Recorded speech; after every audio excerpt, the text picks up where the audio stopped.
I hope this pisses you off because I'm telling you to annoy you that you're sitting there struggling to pay your bills. There are people out there making so much money you couldn't possibly fathom who have anything they want all of the time. And you may sit there and go, oh, but they're miserable. A lot of them aren't. Trust me, they're having a great time. So you need to make a bunch more money because there's money everywhere. I'd look at a beautiful woman and go, I can go on a date with her and she's absolutely gorgeous and perhaps we'll fall in love and it'll be great. But you know what? I'd rather work. I just want to conquer the earth. I don't care about anything else. So you need to start identifying how your money is taken from you. Because once you identify how your money is taken from you, you can start to actually intelligently think about how you can take money from other people. The only time being a man ever is good is if you become an exceptional man. He understood. Be near the money.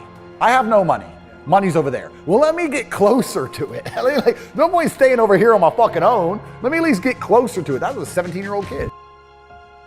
Money for us is a tool to shape the world. And I think that's what a lot of people also don't understand about being rich.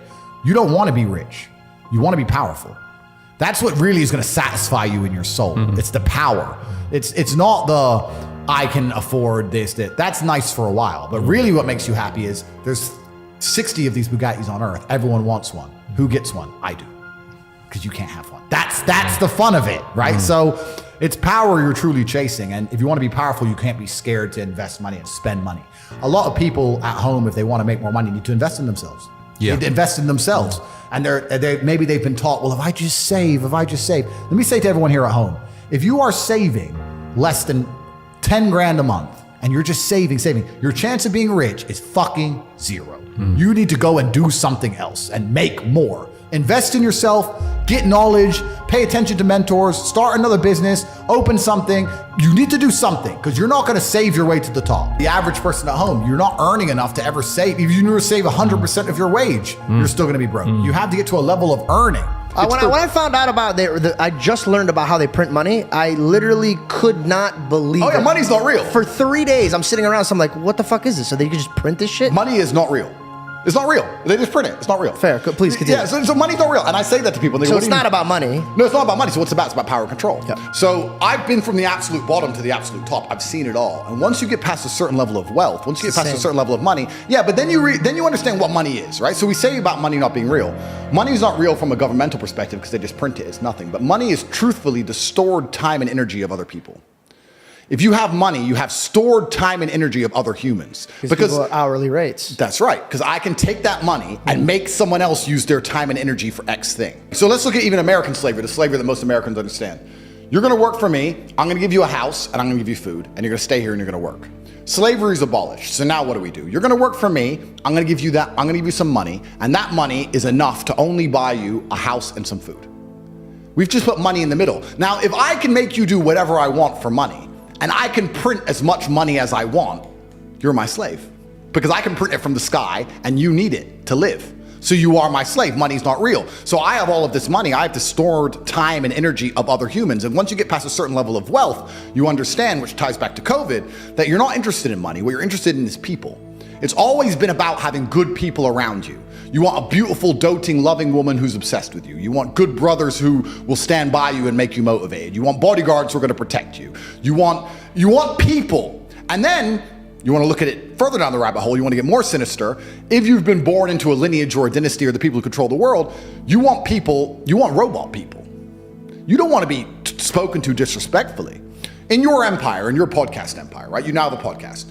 Would you allow a member of staff to come along and say, this is bullshit, I don't like how you do this, this is shit, you're shit? Or would you fire him? I don't know if I would fire them. I would first try to teach them how to behave. And if they didn't listen? They're out. Absolutely. So let's imagine you ran a country. Okay. All right. Let's imagine you ran the world. So I say this to people. I say, for the next 2 weeks, every time you spend money, even if it's a pound, write down how they got it from you. And they're like, what do you mean? I'm like, all right, cool. You're walking down the street. You're going to Starbucks, you buy a coffee. Why did they take your money? Well, I wanted coffee. Yeah, but how? Okay, you wanted coffee, right? Cool.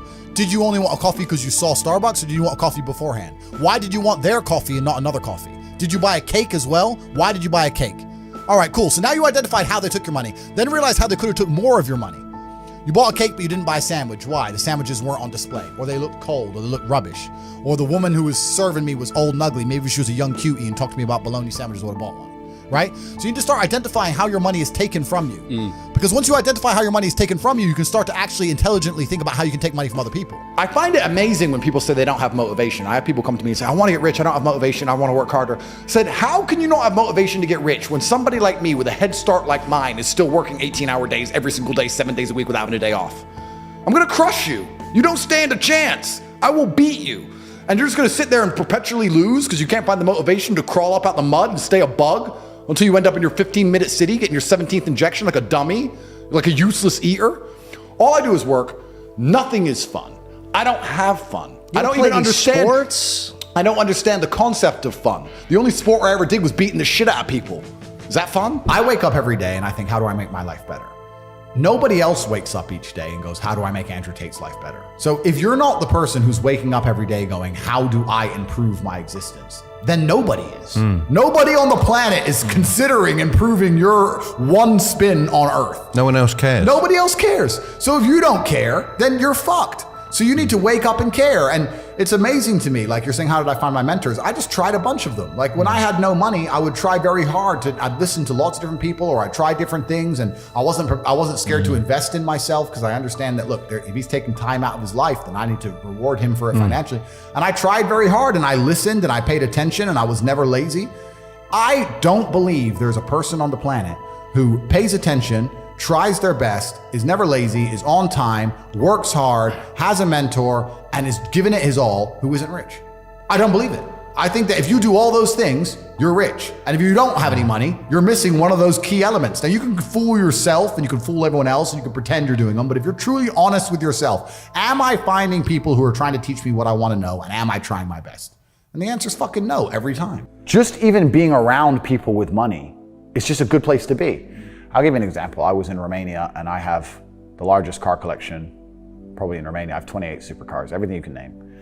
And I went to a town called Cluj-Napoca. It's on the border of Hungary.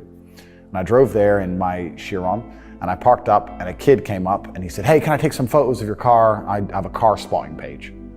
I was like, yeah, whatever, cool.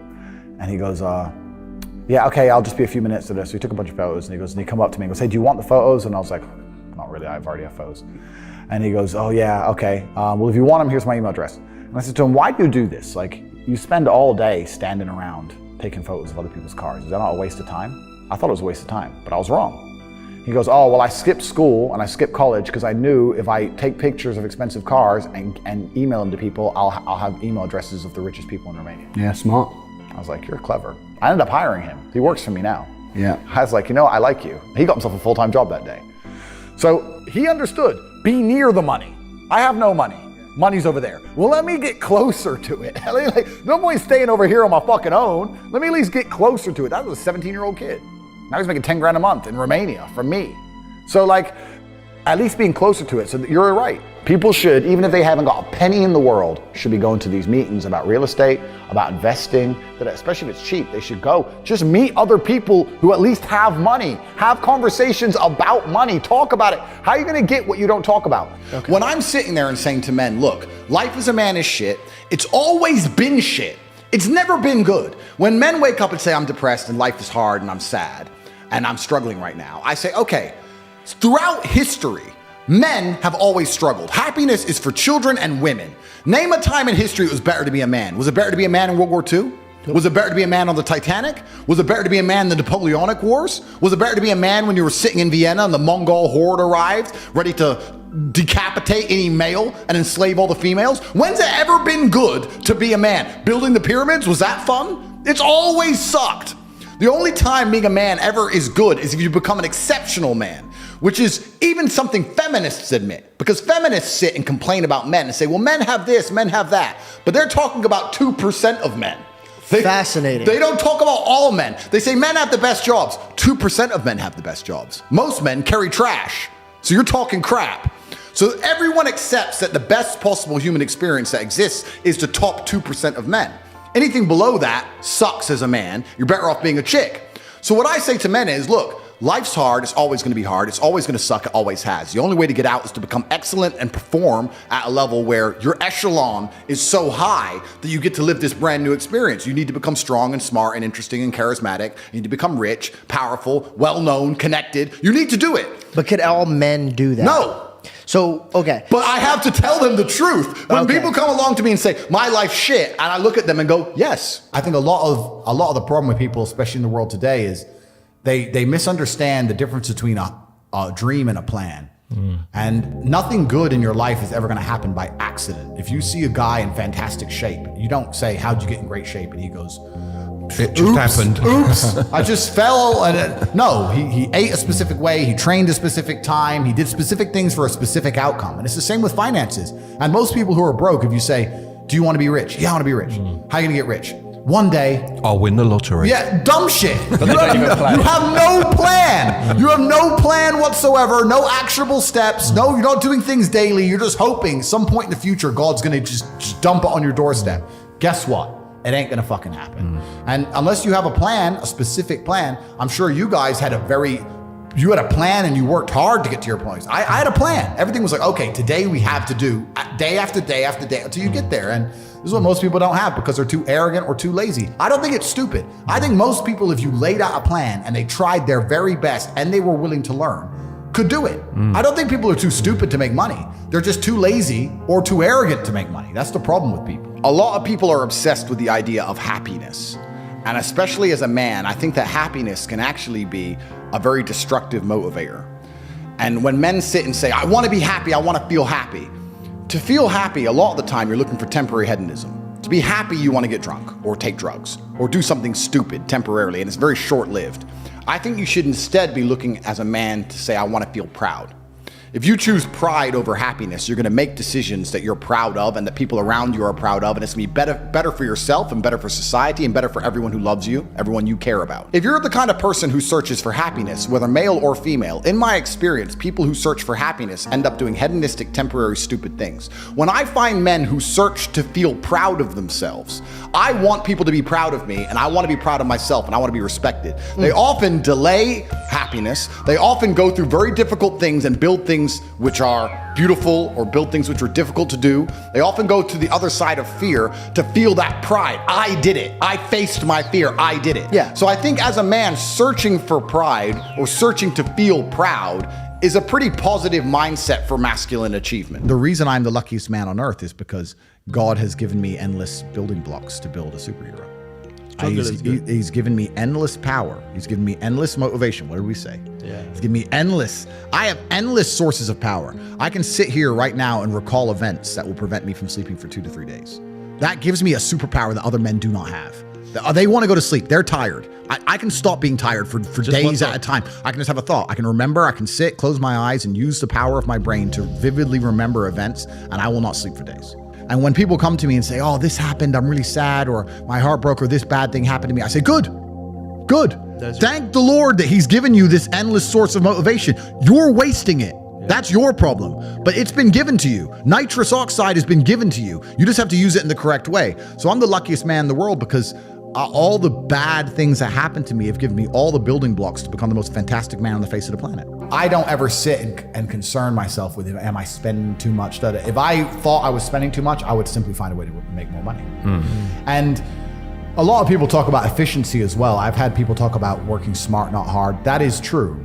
But I believe that you need to fill your day with all of the hard work first. I think that working smart is a matter of being more efficient with all the time you should spend working. If you sit there and go, I want to work smart, not hard, so I work an hour a day, well, then you're still lazy. You should work smart and hard and do 15 smart hours a day. That's how you win. I was talking to a young guy the other day, and he was 22, I think, and he caught a crypto pump. He made like $4 million in the last bull run, and now all the coins have gone down, whatever. He sold some. He has like 1.5 million. He's like, oh yeah, so I'm waiting for the next pump. I was like, bro, the problem with you is you've now been ruined for life because you're 22, you made easy money, and you think that you don't have to ever do any serious work. You also have no skill. Problem is with the crypto pump, it doesn't teach you anything. You didn't learn sales, marketing, staff management, stress tolerance. You need that. Nothing. He doesn't know how to do anything. So he's just sitting there just gambling on shit coins, waiting for the next one to pump. And he's 22, and his ass is never going to want to get a real job, and he doesn't have any skills. So I think he's in a lot of trouble, truthfully. And I made this clear to him. So it can be a detrimental thing. It can be a bad thing.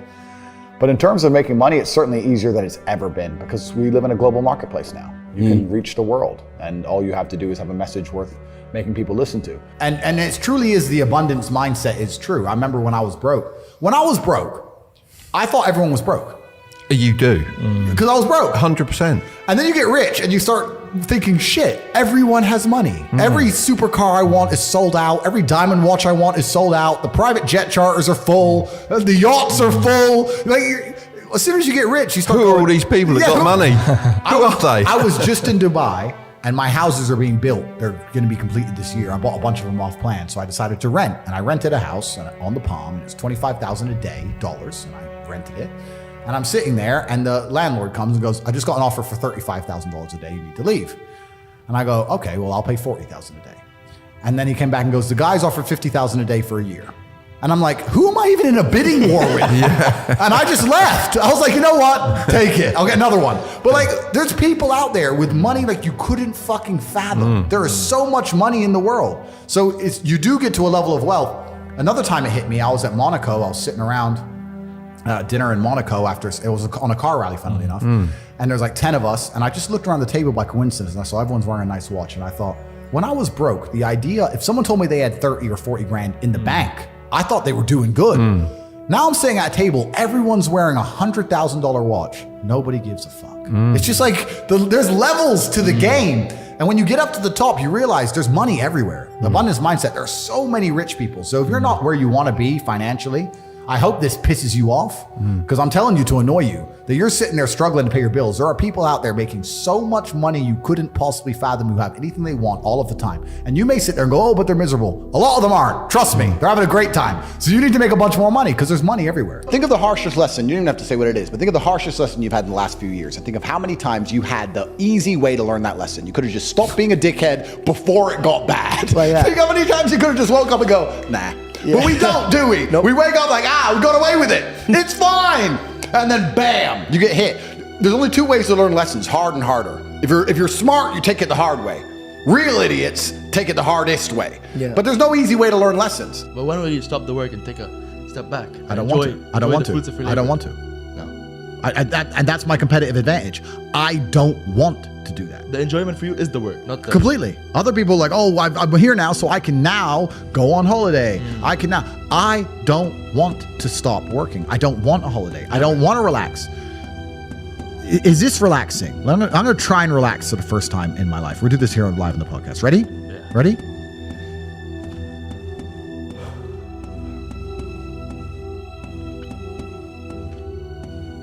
Am I supposed to want to do that? What was that? What was it? Like, what is that? Is that it? Is that the dream? Doing nothing. Is that the goal? Like, and if I'm not on my phone, my brain is preoccupied and anxious about what's happening on my phone. So it's better to just be on it. Like, I don't want to relax. I don't want to stop. Ain't no rest for the wicked. No, I don't want to stop. That's why nobody will ever beat me, because all these other people, they want to take time out of their life. They're working to relax. They're working to relax. I'm at the point now where I'd look at a beautiful woman and go, I could go on a date with her and she's absolutely gorgeous and perhaps we'll fall in love and it'll be great. But you know what? I'd rather work. I don't want to be off my phone. Yeah. I don't want to date girls. I just want to conquer the earth. I don't care about anything else. I know I've only reached 10% of what I can actually do. Let's go, bro. And that bothers me. And no matter how much money I'm making or how most Googled man alive, whatever, I can still identify the inefficiencies in my systems. I can still identify where more money could have been made.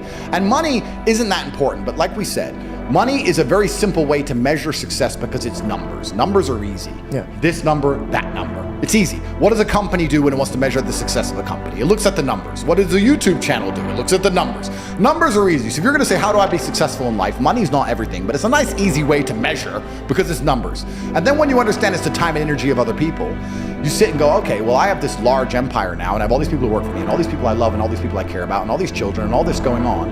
And the world is getting more and more messed up and everything's on a decline and everything's being destroyed and a certain number of people are going to become useless eaters and going to be eradicated and they're going to try and lock us all in our 15-minute cities for the climate or some garbage. That's coming in no time. How do I combat and fight all of this and protect all the people I care about? Well, I need the time and energy of others. I need an army, so I need money. So you start waking up saying, okay, 1 billion is shit, Tristan. And he's like, Andrew, we're from a single mother household and our company got valued at $1.2 billion and you own 100% of it. No, we need at least 10. And then then I get mad. And my stress comes from the fact that I don't have enough. And I said, bro, you see that? And he goes, yeah, what about it? I said, doesn't that piss you off. I must have been about 16. He goes, why? So this dude has 400 G's for a car, 400 grand. I'm walking 4 miles to college because my mom hasn't got any car. He has 400 grand. Do you think he works a job? Do you think he's fucking behind a counter somewhere? He knows something about the world that I don't know. Yeah. And they were like, well, he's rich. I'm like, yeah, I know. I didn't say he wasn't rich, dummy. I'm saying he knows something about the world I don't know.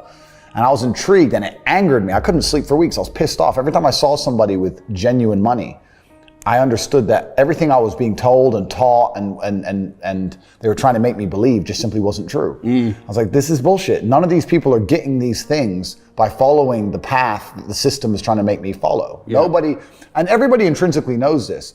If you go to if you're at a BP, you're at a petrol station, and I pull up in my Lamborghini, nobody goes, wow, he went to school.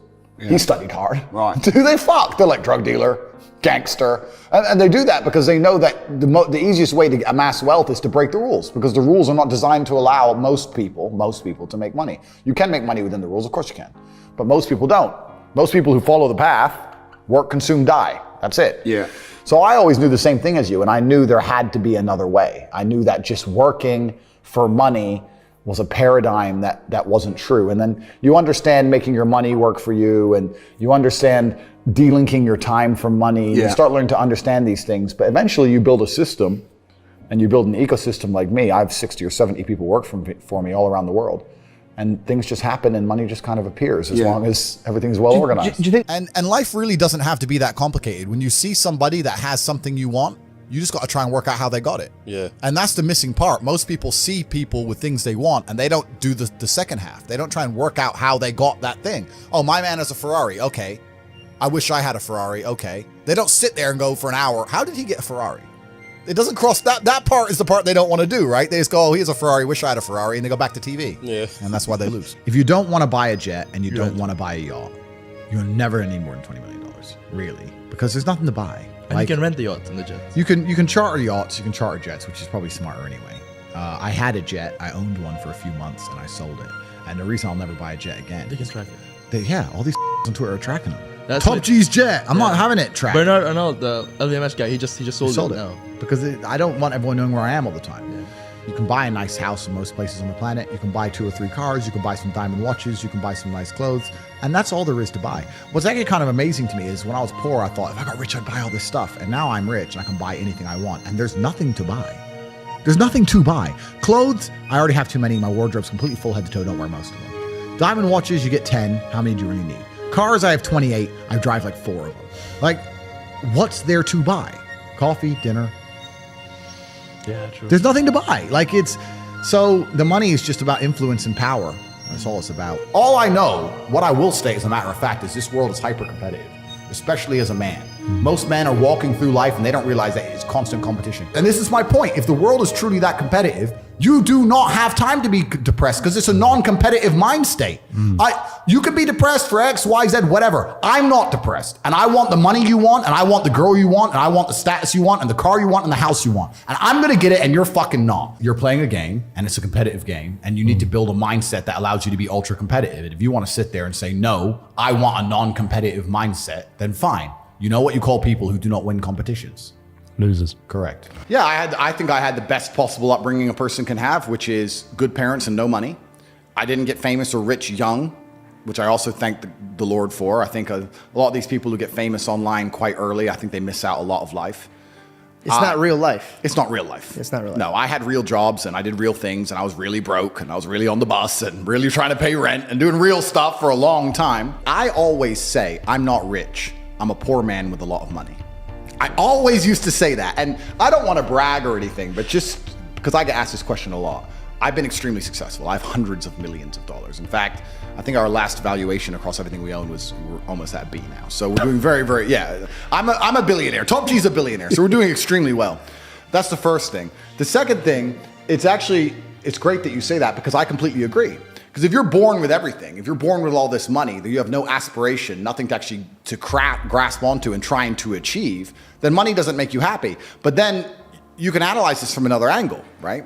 We were just talking earlier, we can always pivot back to who the matrix are, who's in charge. So let me ask you. Do you have somebody that Well, let me ask you a question. Okay, go ahead. If you're born into a dynasty, let's say a banking dynasty, and you're born a billionaire and you have everything you've ever wanted ever, and money has absolutely no value at all, and a brand new Ferrari doesn't mean a thing. You could buy one every 10 minutes for the rest of your life, and money doesn't make you happy. What's the one thing that's going to make you happy? Controlling others. Controlling others. Power. Yeah. Ego. So then you sit there and start looking at things. Because and going, games become real. Absolutely. Yeah. So now you're like, okay, well, money doesn't satisfy me. What makes me feel important? Especially if you're going to add in. Let's add in another angle to it. Let's imagine you falsely believe, because it is falsely, that you're somehow genetically better than others. You're from this lineage. You're better than the other people. And the other people, the serfs and peasants, are struggling for money, and you have unlimited money because you're so smart and your family's always been so smart. You'll have haughty eyes. Yeah. So then you're going to sit there and go, well, why did they make people put on a mask when they walked in the restaurant and take the mask off to eat and then put it on to go to the toilet and then take it off to eat and then put it back on? Because I have a I'll tell theory. you why. Because it's funny. You to think these it's just people. because it's funny? Because it's an ego. Because it's ego. I thought it was the power. test to see how far they could push something. Compliance tests. Yeah. Which is the same thing. So when you really understand that people who are in charge of the world are completely, like you said, broken. They're broken people. Money can't satisfy them. People said, I keep referencing COVID, and I do that because it was something tangible that everybody lived through. That's a very easy one to reference. This is actually, it's a bad thing that could work in your favor because now they could relate to you. Yeah. If you're in a gas station and it's 3 a.m. and a Lambo pulls up and a guy gets out of it, you're thinking criminal, drug dealer, gangster. Yeah. You're not thinking, he has a uni degree.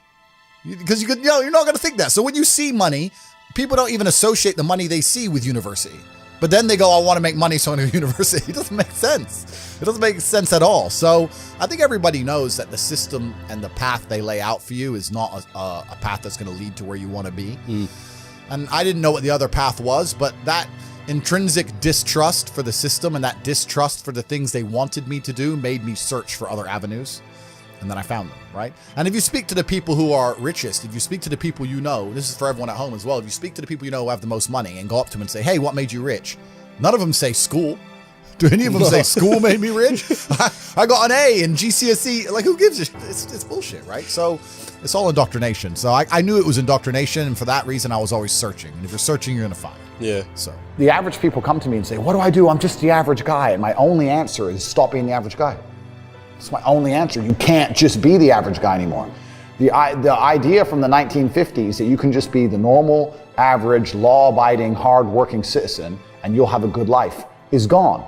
Any man out here who goes, I'm just going to work hard, do my bit, and obey the laws, and I'll have a good life. No, you won't. No, you will not. Just doing your job is never going to make you rich because you're just going to be taxed into infinity and you're going to stay broke. So just obeying laws and doing your job now has set you up to be a peon and a slave for eternity.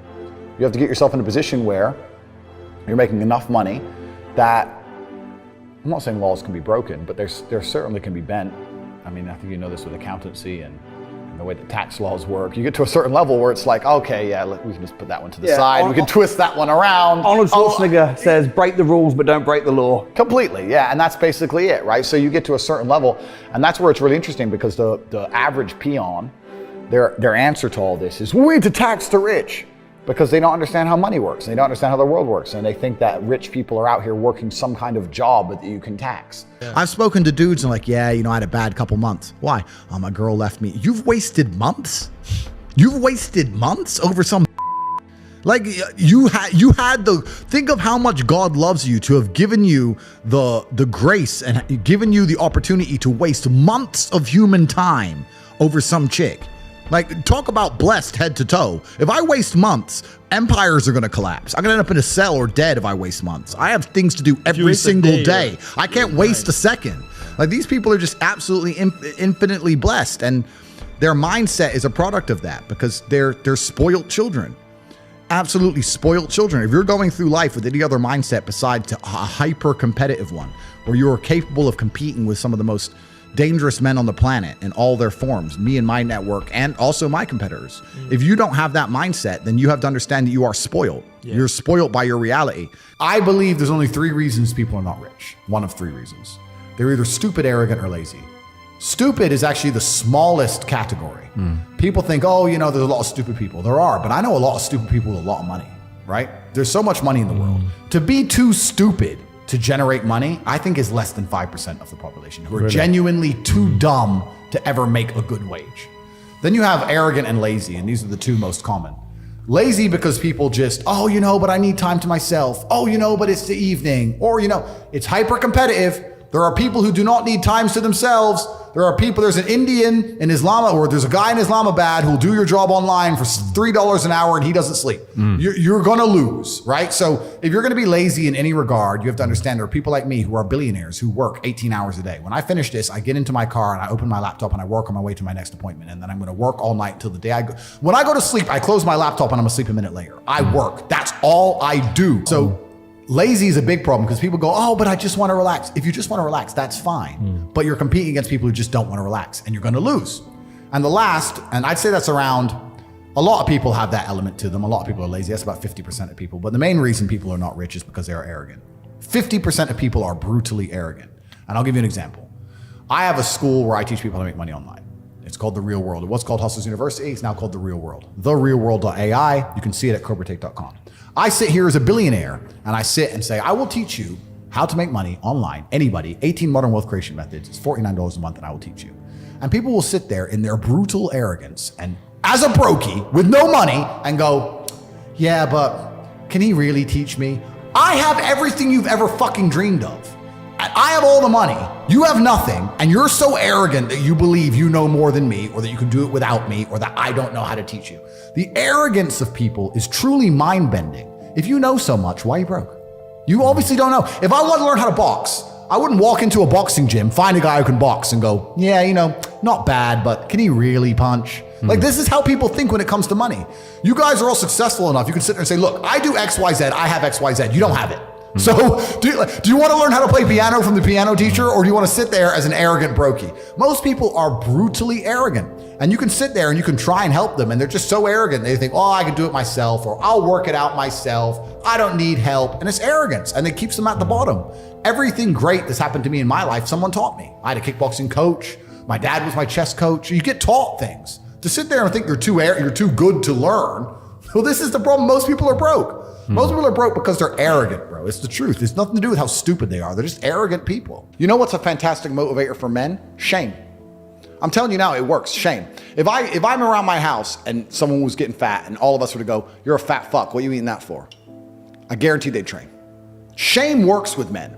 And you talk about this, and this is the reason I promote brotherhood. The reason I am the man I am is not just because I'm so fantastic. It's because I, even now to this day, live with 6 men. I live with my fight coach. I live with my brother. I live with some of my old friends I've had for 20 years. We live in this big ass compound, this huge house. If I wake up and my brother's been training an hour and a half, I feel so annoyed and angry and guilty that I have to go and beat him now. So that competitiveness keeps us constantly at edge. People say me and Tristan are best friends and our brotherhood is fantastic, but it is based on competitiveness. But we don't compete against each other. We compete to prove to each other we're a good teammate in the battle against the Matrix. How do you get there? Because I've seen a lot of men get torn up by that. Yeah. So how do you get to a healthy way where we're competitive, but it's not going to destroy our relationship? Well, you have to understand that there's enough outside enemies. You have to put your ego aside and say, look, there's enough people who already want me dead. We're the same blood. Can't we at least unite against all the people who want me dead? I want you. I'm in competition with you, Tristan. I want to beat you to prove to you I'm a fantastic teammate to you, as opposed to I want to beat you because I don't like you. And it's a different mentality. And we'll sit there, and my brother and I are in constant, endless competition, but it keeps us sharp. So masculine competition is super important, which is why it's the third thing I teach, which is brotherhood. You are the sum of the 5 people you spend the most time with. If you find some guys who have their game right, your game's going to get straight. It's as simple as that. And I think if you take any man on the planet in any situation, in any scenario, and you tell him to become as strong as possible because of all the lessons he's going to learn, become as rich as possible because of all the lessons he's going to learn, plus obviously being strong and rich are benefits, plus find a network of brotherhood of men who are accountable to themselves and by extension accountable to you. If you're accountable to yourself as a man, you're also accountable for your friends. I don't want loser friends. I don't want dickhead friends. If I had a guy I really liked and he started being a dickhead, I'd try very hard to fix him. And if I couldn't fix him, I wouldn't be his friend anymore. I'd say, stop that. We don't do that. Why are you doing that? What are you crying about again? Why are you acting that way? Come on, let's go train. I don't want to train. But we always train. Come on, let's go. And then after a while, I'd be like, he doesn't train anymore. Get him out. Bye. Go get eaten by wolves. That's the unfortunate reality of the world, because I'm the sum of the 5 people I spend the most time with. I don't want to wake up one day feeling terrible and going, but he's missing the day and I might miss the day. His poison will get in my brain. I have to resist it. So if you get a brotherhood, masculine brotherhood, and you're accountable for yourself and for them, you're going to be able to do nearly anything. People will shield laziness with anything. No one wants to admit they're lazy. So they'll shield it with disbelief. That's a scam. Or, I don't work hard, I work smart. Bollocks. More cover. For just anything it takes to say, I don't want to work. Do you believe in that? Work smarter, not harder? I believe in both. Yeah. But there's a time when it comes to work smart. And most people are trying to do the smart work before they do the hard work. It's kind of like talent, right? You don't notice if you're talented at something until all the hard work's done. Yep. I could be the most talented tennis player in the world, but I don't play tennis. So if I go down the tennis court, Joe Schmo's going to smoke me. I don't get to see my talent until I've worked so hard that I'm in the top 1%, and now I'm beating them because I have some God-given gift. Yeah. You understand? Yeah. You have to do the hard work first. If there's no hard work, there's no smart work. So someone's going to sit there and go, I work smart, I don't work hard, so I only have to work an hour a day. If working smart gets you a lot done in an hour a day, then you should work smart for 12 hours a day and get 12 times the work done. I am absolutely and utterly a believer in hard work. I'm a proponent of hard work. I have all this money and all I do is work. My entire life is work. This podcast is work. I'm getting in the car and going to another meeting, work. I'm going to fuck a bitch. That's work. She's going to be on my arm at the fucking Cannes at the film festival. That's more credibility. I consider it work to fuck her. That's work. I want to go to the gym so I'm in good shape. Work. It's all work. My entire life is work. And people don't want to look at life that way. They want to talk about work-life balance and being lazy and all this crap. I don't believe in any of that. I believe in if you want to win, you have to outcompete the man who's prepared to do nothing but work. It's player versus player. If you're going to sit there and go, I don't want to work more than an hour a day, well, the guy who does want to work more than an hour a day is going to beat you. And no matter how smart you are, there's always a smart dude who's doing the same smart work you are for more hours than you're doing it. That's just the nature of the game. And we talked earlier about speed. Most people go, it's only 2 weeks. It's only a week. It's only a week. The people who say it's only a week are the people who are broke. They don't value time. That's the reason you're all poor, because you say it's only a week. So, it's tomorrow. Oh, I'll do it later. It's only an hour. It's only a day. It's only a minute. You are competing against people like me. We do not waste a second. Being a normal man or an average Joe is always going to suck. The only way to have a good life as a man is to be exceptional in some fields. Here is how you do it. Yeah. You need to work your ass off. They delete me. They want men to stay depressed, semi-depressed, miserable, paying the taxes, just rich enough to pay tax, too broke to do anything else. Yeah. That's what they want. That's where they want you. So they don't care about men's mental health either. They don't care how many men kill themselves. They don't give a shit. And this is why I talk about the Matrix. People say, why do you talk about the Matrix all the time? And I say there are people who are living right now in a computer-generated reality. If you believe everything you're watching on the news, you are believing a complete false version of reality. And the idea of that reality is to keep your brain occupied enough so that you continue to do a shit job for shit wages and pay your taxes until you die. That's exactly that's the plot of the Matrix movie. They're abusing your body and controlling your mind so that your body will sit there and do what they need it to do until you're no longer useful anymore. And that's exactly what's happening. And another question I get is people ask me why I'm so interested in this fight against the Matrix. And I try and explain to people that I believe this fight cannot be avoided. I think you're either combating the Matrix and fighting against the garbage they're telling you, or you're believing it. And if you believe it, then you end up fighting against yourself.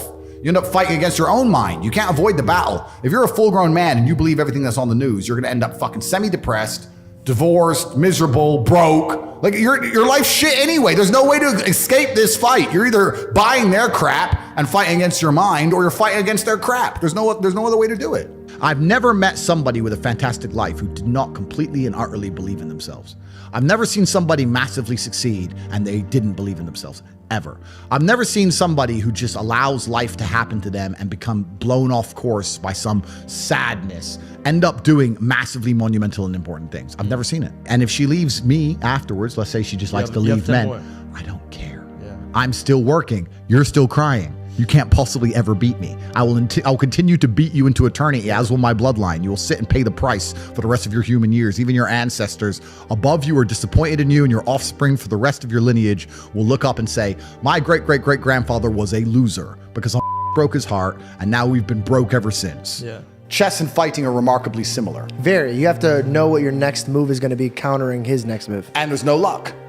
If you lose, you made a mistake. There's no such thing as a lucky punch. If I'm losing a fight, or if I'm beating some guy up, and he hits me with one shot and knocks me out, and people go, that's a lucky punch. He's trained his whole life to punch people in the face, and he punched me in the face. You call that lucky?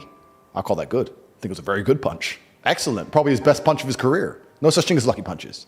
Same thing with chess. If And you also, lose, you left your guard down. Absolutely.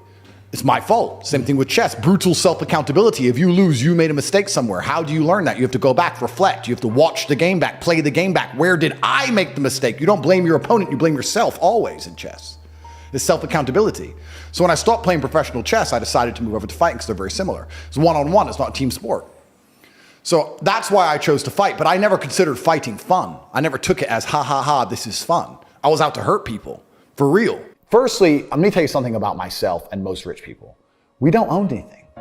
I don't own anything. I don't own anything. There may be a trust fund in Ecuador that owns a company in Singapore that might own a yacht that I can borrow, for example. But I don't own shit.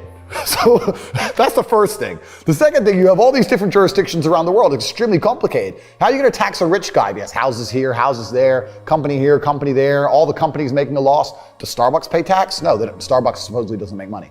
Supposedly Uber's never made profit. An app on the phone with millions of cars around the world and people working endless hours for them and them getting a cut of it to run an app. Supposedly they've never made profit, never paid a penny tax. Funny how that works.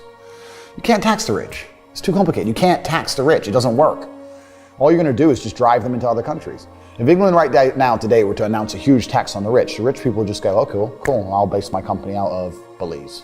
A few pieces of paper, fuck you. We don't really learn lessons unless they're learned the hard way. Yeah. I believe that unless a lesson is taught the hard way, you're not going to learn it. You can have so many near misses and people won't learn their lesson. Bro, you must know a guy who goes out there, nearly crashes his car, doesn't slow his ass down till he wrecks it. Yeah. Like, this is how people are, right? So you need that pain for the lesson to sting enough to really genuinely go inside of your mind. And it's the same with everything. It's the same with driving a car or business. Truthfully, if you want to learn a lesson about business, you're going to have to suffer at some point, right? So we always say that most people are not successful with their first companies, X, Y, Z, blah, blah, blah. I get that. The truth is, there's a lot of people who make a lot of money with their first company, but they just spunk it, act an idiot, and it all blows up in their face. And that's how you get the discipline on your fourth company, that when you have $3 million in the bank, you just leave it there. You know, and don't be done with it.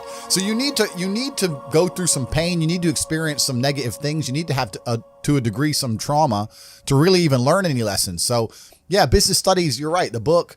That's not going to teach you anything about business. You need to get out there on the streets. You need to make mistakes. You need to suffer. You need to have the tax man knocking at your door. You got to deal with all that stuff so that you make sure it doesn't happen again. I really think that humans are stupid enough to only learn the hard way. That's kind of how it works. The problem with owning something is that it can be taken from you. So let's look at it the American way. In America, litigation is a big problem. Everyone gets sued all the time. So you don't want to own anything, because if you get sued, then you're going to have to pay that debt. And you might have to sell your assets to pay that debt. Not if it's in a company though, if it's in a limited company. Correct. This is the point. So Yeah. people don't own anything themselves. Okay, so they only feel their company. It's a limited company owns it, Yeah, a trust yeah, owns it. exactly. So you understand what I'm saying? Yeah. Look at the Panama Papers. Yeah. Look at it. And then it gets really complicated. And this is what I'm saying, where the average Joe Schmo at home has no idea how Exactly. this stuff Yeah, works. yeah. Because let's look at Nike, for example. Nike doesn't pay any tax. Why does Nike not pay tax? Well, I'll give you a very simple version. They have two companies, one set up in Belize with a 1% tax rate, one set up in Europe. The one set up in Europe sells Nike trainers, pays all the staff, pays the stores, sells all the shoes, makes all the money, boom, boom, boom, makes millions and millions and millions in profit. The one in Belize owns the trademark. So after 100 million, 200 million, whatever it is, comes into the European company. The European company has a debt to Belize to use the trademark of all the profit. Isn't that coincidental? Yeah, right. That goes to Belize. Then Belize government comes along and goes, give us 1%. Nothing. Boom, boom, done. Tax paid. It's all a scam. It's all a lie. It's all a scam. The person who get fucked, it's always the same. It's the guy in the middle. Yeah. The guy in the middle is going to get wrecked. It makes me laugh when they talk about, we're going to increase taxes, da-da-da. When they talk about increases taxes, they're not trying to chase down the billionaire on his yacht, because they can't. They're trying to chase down the guy with an address, who can't move, can't leave. He has a mortgage debt, 2 kids and a dog, living somewhere in Sunderland, and he's stuck there. I walk in a gas station, put a mask on. No, I won't serve you. Okay, is the gas free? Because I've filled up. So you're gonna take my money or I'm gonna have free gas? No, you have to pay. Well, then fucking serve me, dummy. Put a mask on. No, it's just some stupid thing. In the end, they take my money. It was a big waste of everybody's time. And I'd say to them, Bro, you're earning 700 pounds a month working for a corporation that wouldn't give a fuck about you if you got stage 5 cancer. Why do you care? If I worked in BP and someone walked into my gas station and decided to start a fire in the corner and barbecue some sausages, I wouldn't give a some. I'd be like, please stop, bro. Whatever. Like, why do these people, they're so fervently passionate about the rules of the BP station? But do we you're need a fucking people? slave in your mind. Do we need slaves though? Because Yes, we obviously do. we need people to work and do those jobs that obviously the free people can't do. And this is the full circle realization when you get to the point where, as frustrating as it was, you need this slave class of people who buy bullshit so that I don't have to do bullshit stuff, which is great. But usually the bullshit people can't tell me what to do. It's only during COVID they were allowed, and now that's all over. They can't tell me what to do anymore, so it's fine. But if you're, and not everybody's mind can be free because in society it would break down. But of course, some people's minds are designed for freedom and some people's aren't. But it's amazing when you're talking to the slave mind, trying to get through to them. You have two choices. Either you understand what's happening in the world today and you're on the side of good and you're fighting against the Matrix, or you've accepted all the Matrix programming to pretend that there is no battle, and then by extension, you're gonna end up fighting against your own mind. And you're gonna be in a fight either way. Your mind's either right and you're fighting externally against the enemy, or you've accepted the Matrix programming and you're sitting there fighting against your own depression, your own anxiety, fighting against your own struggles inside of yourself. You're going to fight anyway. There is no way to avoid this. So you have to make a decision. Do you want to have control of your own mind and control of yourself and fight for God and fight on the side of good against evil? Or do you want to accept the evil programming, fall down a hole of degeneracy and fight against yourself and self-destruct and implode? That's your choice to make. But I think the intelligent choice is to fight against evil. But also, life teaches you a lot. And I think a lot of people are not very self-reflective of their own lives. I don't think you can read a book and that's great. But I think if you're living an interesting life, if you were to take half an hour a day to actually sit and go, okay, what good has happened to me today and what bad has happened to me today? Why have those things happened and how can I prevent them from happening again? Most people don't, that kind of crap doesn't even cross their minds. Like every day I will sit at the end of the day and go, what bad has happened to me today? How did that happen? Did I get caught slipping was I on the street and some guys come up to me and it could have been a dangerous situation? Like, how could I genuinely have improved my reality? And you can self-reflect and teach yourself everything. But that's total ownership of your life, isn't it? But you have to have. A lot of people don't. You have to have ownership of everything good that's ever happened to you and everything bad that's ever happened to you. I have complete ownership for the fact I was canceled. I don't sit there and go, oh, they're lying about me. Yes, they're lying, but I still own it completely. They're lying about me and they're talking shit, but I own it and I took responsibility for it and I sat there and I took absolute accountability and I thought, okay, how can I turn this in my favor? And I beat them. If I'm walking down the street and it starts to rain, I take responsibility for that. I didn't have to be in rainy London. I could have been somewhere else. I could have brought an umbrella. Could have took a car. I am responsible for getting wet in the rain. And there's people out here who just don't take any responsibility for their own actions, let alone the weather. If you take complete self-accountability and you self-reflect, you can learn a whole bunch about life. But could you not just say that it's raining, this is unfortunate? No, but that's what losers do. It's raining. I'm unlucky. I must be, yeah, I must be a loser. but that's what they'll say. I got wet because it rained, not my fault. Whereas I'll say I got wet because I did not prepare for the rain. As the world gets more messed up, which it is, people are going to learn some very abrasive, harsh lessons. And sometimes when you've gone through a very harsh lesson, to be given a solution which isn't harsh, you're not going to believe it. To be given a harsh solution makes you feel like, okay, this guy knows exactly what he's talking about. As a man, your life is supposed to be shit. My argument to this is people go, oh, I don't feel good. I say, good. Your life as a man is going to be terrible the entire time. Who told you at any point, I don't know what the Bible says. I haven't read it cover to cover like I've read the Quran, but I don't think the Bible says you're supposed to be happy all of the time. I think follow your passion is also a terrible piece of advice. Yeah. Yeah. People say, hey man, you need to find what you're passionate about and do that. And what they're trying to say is only do what you like because you have no motivation to do anything else. And motivation in and of itself is a scam. I don't believe in motivation. I believe in discipline. I am not motivated to do the things I'm supposed to do every day. I don't wake up full of like joy that I have to go to the gym or that I have to work or got to deal with crap. I don't feel motivated to do them. I'm disciplined. I do them regardless of how I feel. Whether I'm in the mood to do it or I'm not in the mood to do it, it gets done.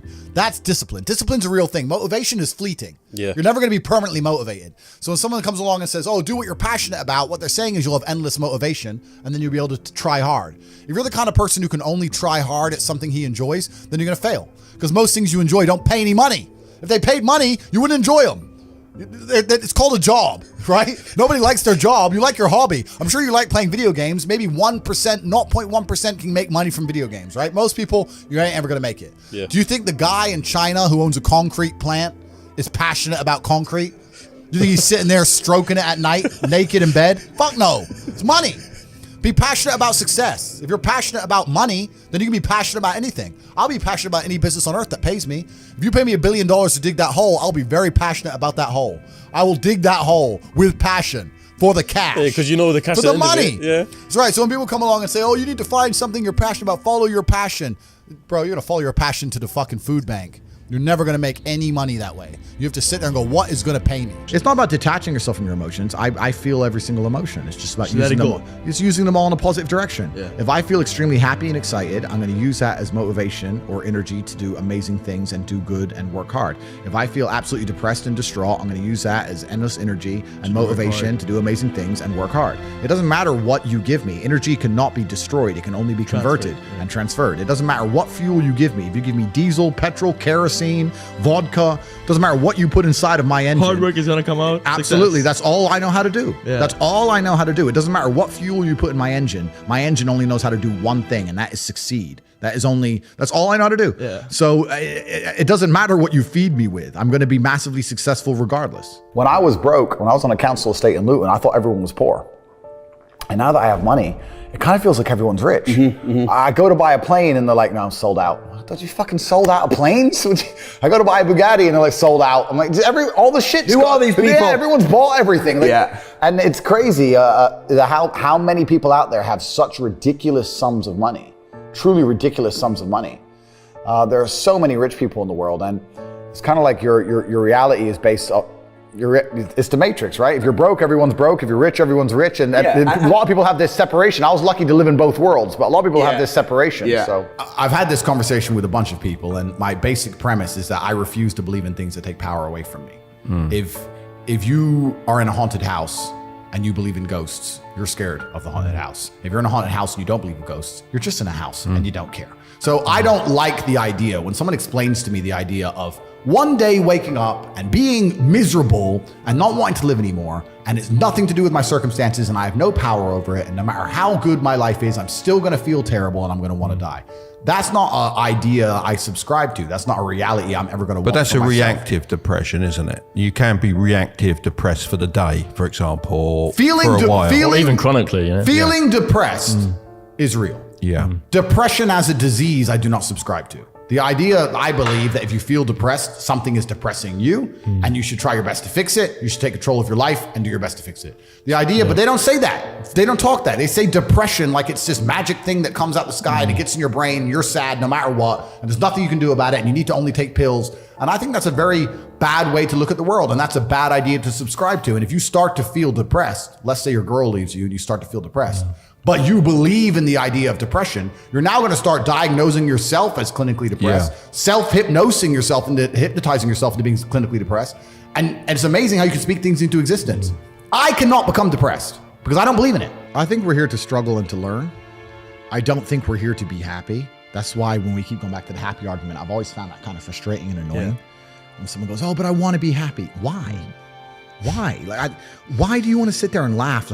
Like you were happy your entire childhood. That's your happy days. You're allowed to be happy as a kid. It's all over now, right? You're a man. You have responsibilities. I think we're here to do important. Provide, protect, and we're also here to do important things. And important things are going to be difficult, and they're going to be hard, and you're going to get frustrated. But that's what gives you purpose. I don't see anyone who's chasing happiness. I think that's a very feminine frame. I understand why some women just want to be happy. I don't know how it feels to be a girl because I'm not one. But in my experience, I know women who just want to be happy. Yeah. Girls just want to have fun. Fine. But you're a man, right? And if you're a man, then it's absolutely an utterly different experience of life. I think we're here to struggle. I think we're here to endure pain. I think we're here to just see how hard we are to kill. I think that going through terrible things and living through them and coming out the other side is one of the most fantastic things about being human. I think that it's almost like once you understand what life is really about, there's no emotion which isn't enjoyable. The only emotional state which can be seen as detrimental is feeling nothing at all. But if you're sitting at home and you're feeling truly heartbroken, at least you're feeling something, right? And I think that's the whole part of being human. I think we're here to struggle. I think we're here to go through pain. That's I wake up each day and go, what can I attack? What problem can I solve? And look at history. Why did Genghis Khan wake up and want to conquer the whole world? Why did Napoleon conquer the world? Why did Alexander the Great conquer the world? You just wake up and just say, give me this, give me that. I want all of it. I need to, there's an army there. They're really big. We're better. It's intrinsic. Yeah. You need to go and conquer. That's the purpose of life. I think the world is a violent place. I think there's violence all around us. I think that I view the world in a violent way. And I don't mean that in a negative context. I say a lot of things and people take them as negative, but I see them as positive, right? Like I say I'm an angry person and people imagine me to be like unhappy. Yeah. I'm super happy, but I'm angry. Angry is motivating to me. You can't sleep if you're angry, so you better work, right? So I'm an angry guy, but I'm a happy guy. And I see the world as a violent place. I've always seen it as a violent place. If most people look at a tree, they see a beautiful tree, right?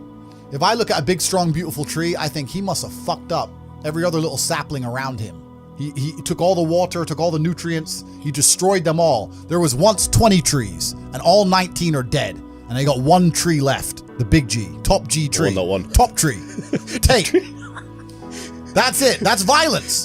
Violence got him there, right? He destroyed his enemy. That's how he got to the top. You see a beautiful tree, I see violence. You understand? And that's the true nature of the universe. You have to learn that you have to take things from other people, and by taking it, I'm not saying go rob a bank. I'm not saying that. I'm saying completely the opposite. You can be a philanthropist. I'm taking money from everyone inside of Hate You, but I'm changing their lives. It's a good thing. You can take money in a positive way. Most people don't look at life that way. And when you look at life that way, you need to start identifying. One of the things we teach inside of Hate You is to identify every single time your money is taken from you. The only thing I will say I don't like about being banned is that you get 3 lives when you attack powerful people. They first ban you and try and shut you up. Secondly, they'll put you in jail for something you didn't do. And thirdly, they'll kill you. So I've used my first life, which is kind of upsetting when you know that next is going to be some false charges. The 2 worst ones. Yeah, and if you survive the false charges, you just die. Jesus. So that's kind of upsetting. I like to think that people at home know if I ever ended up in a jail cell and the media started printing lie, that they'd know it's a pure lie and they made it up. Yeah. But that's kind of scary. Outside of that, the ban in and of itself has not. I don't care, bro. It's made no difference to my life. You need to get a piece of paper or understand on a scale of 1 to 10 and say, how stressed do I want to be? How much pressure do I want to feel like I'm under? How much can I take? And be honest with yourself. I wanted this life. This is exactly what I want. It makes me happy. But there's a whole bunch of people who would not be happy in my position just because of the amount of pressure they're under.